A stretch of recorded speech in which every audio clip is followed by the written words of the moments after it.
Welcome to The Hidden Truth. We're still pretty new to YouTube, and we're looking to expand our channel. If you enjoy our videos, please consider sharing them on social media or other UFO communities. Your support means everything to us. 1951. Near collision with UFO over Iceland. The year was 1951. The place was near Keflavik, Iceland. A military jet had a close encounter with a UFO, which almost resulted in a collision. Sorry about the robot voice. For now we are going to do a combination of some human narrator videos and some robot-voiced ones. Our long-term goal is to have 100% of our videos human narrator. We are looking for volunteers. Send us an email if you are interested. One of a number of reports relating to near collisions with unidentified flying objects was made by U.S. Naval Reserve Lieutenant Graham Bethune, co-pilot on Flight 125 from Keflavik, Iceland, on February 10, 1951, while flying in the left seat, on a true course of 230 degrees, at a position of 4950 north, 5003 west. I observed a glow of light below the horizon, about 1,000 to 1,500 feet above the water, Bethune stated in the official report. He continued, "We both observed its course and motion for about 4 or 5 minutes before calling it to the attention of the other crew members. Suddenly its angle of attack changed, its altitude and size increased, as though its speed was in excess of 1,000 miles per hour. It closed in so fast that the first feeling was we would collide in midair. At this time its angle changed and the color changed. It then appeared definitely circular and reddish-orange on its perimeter.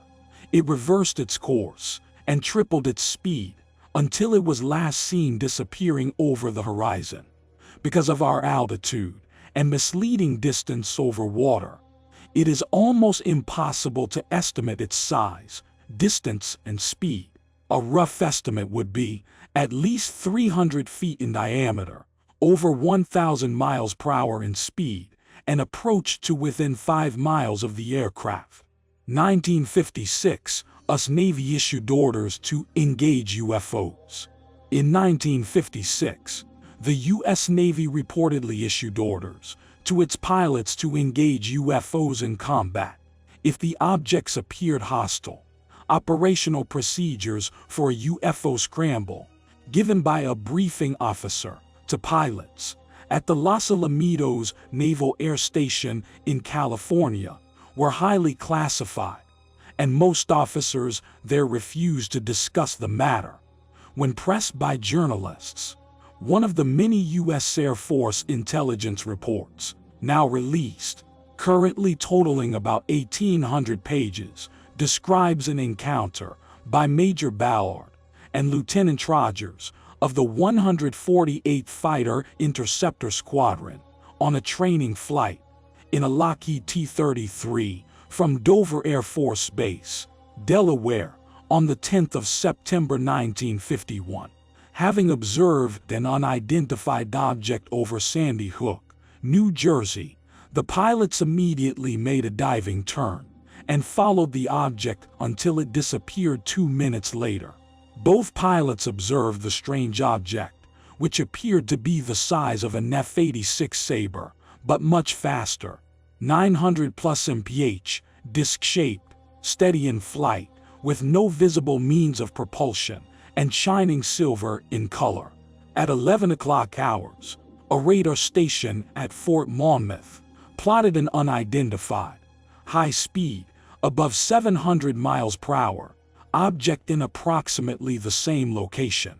This headquarters has no information regarding natural phenomena, experimental aircraft, or guided missiles that could have caused the observations.